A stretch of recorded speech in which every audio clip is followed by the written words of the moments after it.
Hello, everybody, and welcome back to another episode of Overwatch Weekly. I'm going to stick with this new format that I started last week, so we're going to jump right into it.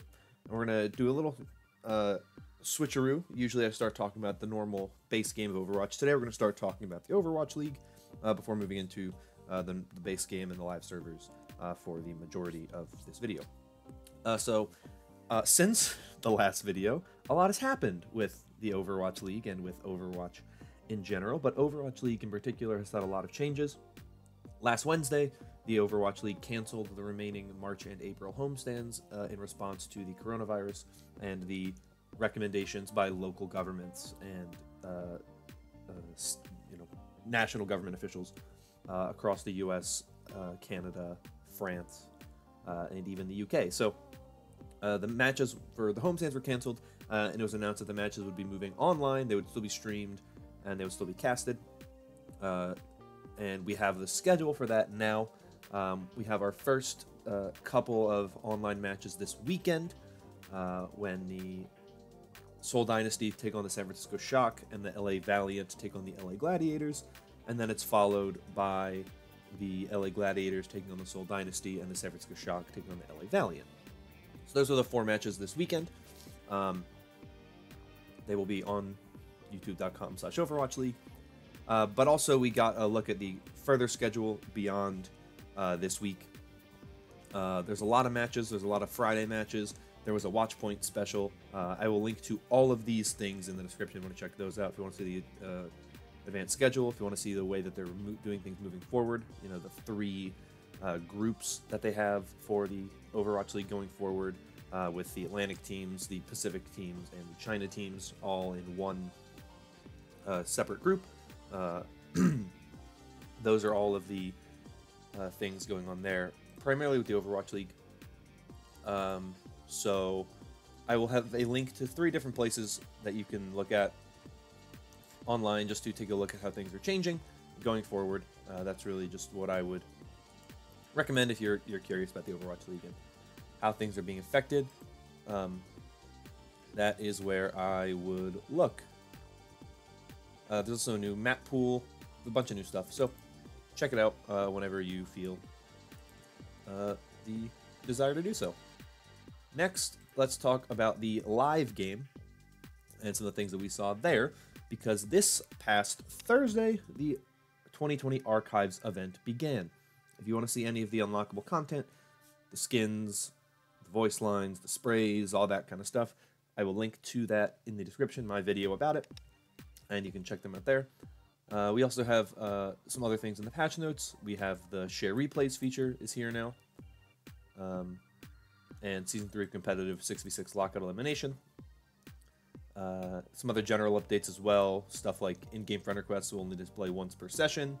The initial hero assembles timer for games using the Assault Hybrid Control and Payload game modes has been reduced from 35 to 30 seconds. And the big one is that the way that time banks are working is changing. So in Assault Payload and Hybrid, when both teams complete a round of offense and have more than 2 minutes of time bank, then each team's time bank is equally reduced until one of the teams has 2 minutes remaining. So that's a change that they made there, which I'm not a huge fan of. There's also some hero updates. Baptiste's Exo Boots had some changes. Cooldown reduction there from 1 to 0.7 seconds, and his regenerative burst cooldown lowered from 15 to 13 seconds. Diva's Booster's cooldown increased from 3 to 4 seconds. May's Ice Wall cooldown increased from 10 to 13 seconds, and Player Collision now allows large heroes to fit through 1-pillar gaps. Orisa's Fusion Driver Primary Fire damage is increased from 10 to 11. Sigma's Gravitic Flux ultimate cost was reduced 10%, and flight speed was increased 30%. That's an interesting change that I'm sure some people will have some issues with. I don't have an issue with it because you used to not be able to stop Sigma's ult. Like if you were to sleep him, it would still go off. If you were to stun him, it would still go off. But now you can respond to it better. So this way it makes it a little more fun to use, and it's not going to be as easily exploitable like it was in the past. Soldier 76's Helix rocket's cooldown was reduced from 8 seconds to 6 seconds, and Sombra's machine pistol primary fire spread was decreased by 10%. And I have been loving playing Sombra recently with that change. I've really been having a great time playing Sombra. So that's it for all of the major kind of live server stuff. Like I said, I'll link to anything that I've talked about so far in the description. But let's get into the meat and potatoes of what I want to talk about today. Because, folks, I think we're getting our teases for Hero 32. There's two different parts to this, so we'll start with the first part, which was an image that was released on the Play Overwatch Twitter account with basically a log, a personal log of a character. So if you are watching this video, I will put it on screen and you can see it right now. But let's read through it. Subject: personal log of Dr. Mina Liao. March XXTH, so we don't know exactly what day it's supposed to be. After all these years, it feels good to finally get to focus on the research that I am truly passionate about. The Athena prototype has been deemed a success, so much so that Jax finally agreed to authorize my new project, pending further evaluation. And the timing couldn't be better. People are as scared of Omnics as ever, even at a time they seem more human than ever. Those Omnic monks in Nepal stating that they believe that they possess souls just as we do, and just the other day I read a story about manufacturing Omnics in London walking off the line claiming they heard the music and wanting to search for meaning in life. Why can't we see that artificial life is still fundamentally life? Instead, we're going the opposite direction. Violence against Omnics is on the rise, and even more governments are cracking down on their rights and freedoms. I can only hope that this project can change the conversation, that people can understand that the potential of artificial life is so much greater than whatever we have to gain by treating them as our property or our servants. There is still so much to do, but I have to try and to show the world a better way before it's too late. So a lot of interesting things in here, a lot of talk about Omnic rights, a lot of talk about the discussion and the debate between what makes Omnics people, if they are people at all. But the other interesting part about here is we have the name, Dr. Mina Liao. Liao is one of the founding members of Overwatch. It's a name that has appeared once before in a pre-release post, basically this like news post, this fake news post, that essentially listed the names of all the people responsible or that were the original members of Overwatch, and it had, you know, Gabriel Reyes, Jack Morrison, Anna Amari, Torbjorn Lindholm, Wilhelm Reinhardt, and then it just had a name of Liao. And we had never known anything about Liao, but now we have a name, Dr. Mina Liao. So this original post had me thinking one of two things.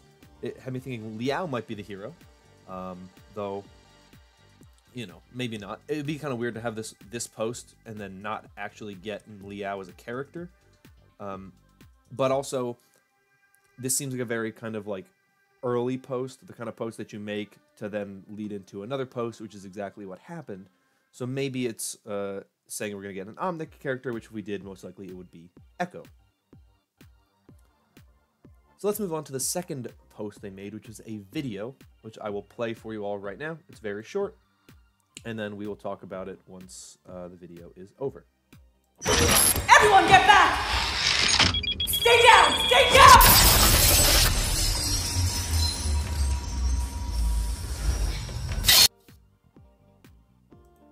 So, the video, as you could just hear and see, has an image of presumably Dr. Mina Liao, and looks like something really bad just happened.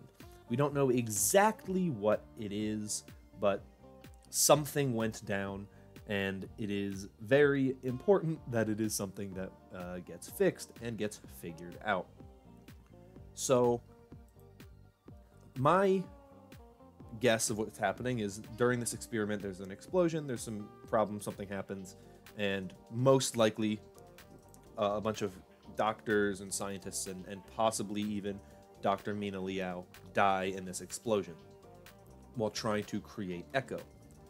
My crazy theory is that what happens is this attempt to create Echo, to create this very important artificial life, this super kind of important Omnic, who we know is very important to Overwatch, we just don't know exactly how. My guess is that after Dr. Mina Liao's death, somebody, possibly Winston, possibly somebody else, takes up the job of trying to create Echo, but they do it by trying to put Dr. Liao's consciousness into Echo. And what we get is Echo, who is just an Omnic body, basically, for Dr. Mina Liao. So that's my current crazy theory as to who or how this video is going to lead into what we get. I think it would be really interesting if that was the case, but I don't have any way of knowing if that is what we're going to get at all. I'm really curious to see, though, what we get for the next hero. Obviously, there's a whole thing of saying that because the personal log says March XXTH, people are like, oh, it's going to be March 20th. I don't think that's necessarily true. I think that that's just a way for them to put this out whenever they felt that it was ready. They were probably just going to wait to put this out whenever they felt like it was the best time to put it out. But they knew they were going to put it out in March. They just put out March XXTH. Because why would you not? Realistically, it makes the most sense to put it out at some time. We've seen the XX thing before, and it meant nothing. There's a poster in Hanamura that says 11XX as a date, and everyone was like, oh, they're going to do something on January 1st, 2020, and nothing ever happened. The XX thing is just the way that they put dates out there without actually putting a full date. So that's why it's like that. Now, March 20th is only in 2 days, so we could actually see something then. So that's really good. And it's possible for sure, but I don't think that it will happen because I think that most likely we will be seeing something before then. Either today or tomorrow we may see the official announcement, but it's also possible we see it on Friday. Normally, I think that they try not to do it on weekends or right before weekends. The whole thing to me seems like it's going to be before Friday, just because that's typically not when they do stuff like that. Typically the hero drops are earlier in the week. They're going to put on the PTR at a time where people are going to be able to be more active and be able to look at it while at Blizzard, so people at Blizzard can actually see what's going on and follow the numbers and whatnot, see what's happening there. So I expect it to be done before the weekend, but only time will tell. But that is everything I have for you today. Let me know your thoughts on everything down below. Let me know who you think Hero 32 is going to be. I'm on the Echo train, and that Echo is Liao's conscious, and that's, for whatever reason, where I'm at. So that's, yeah. But know anything, your thoughts on anything down below. I'd love to hear from you, but that's everything I have for you. So thank you so much for watching. If you enjoyed, consider liking and subscribing. Hope you all have a wonderful week. Hope you're all staying safe and isolating appropriately and properly. And I'll see you all in the next video. Bye-bye.